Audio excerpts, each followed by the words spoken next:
name's Abbas and I've got a bunch of ghee in my hand. Today we're going to be making chicken karahi. Now this recipe that I'm using is usually for lamb karahi, Jersey style if you know what I'm saying. But today we're going to use chicken. So I've got some oil, I'm going to add ghee to the oil.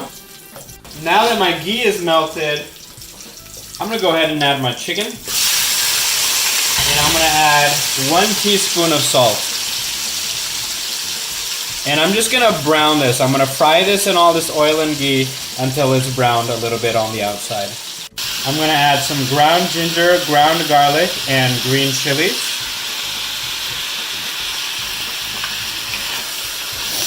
And we're gonna cook this a little bit. Now I'm adding a teaspoon each of ground black pepper, coriander, and cumin. If you can, roast your spices a little bit before you grind them so you get extra flavor out of it. And then I'm going to add all these tomatoes. Now we're going to let this cook for a little while until it's what we call bund, where the tomatoes are fully assimilated and become a sauce. And the one way you know that this is done is that the tomato sauce is quite a bit darker and you can see the oil rising to the top. Now we're going to call this chicken bund. Hi bund. As you can see, the oil is oozing out, the ghee is oozing out, and the tomato has come to a much darker color. So that means that this is just about done cooking.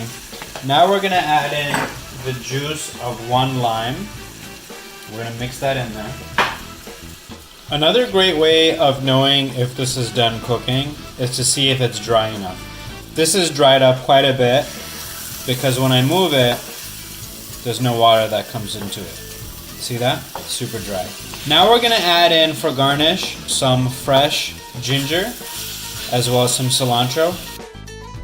And then I'm going to mix this up and it'll be ready to eat. Let's give this a quick taste.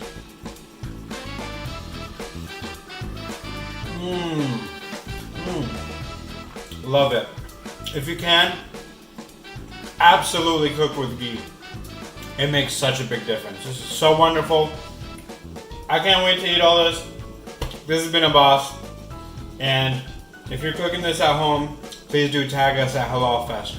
Can't wait to see what you end up cooking up in your home. This has been Quarantine Cooking with Halal Fest.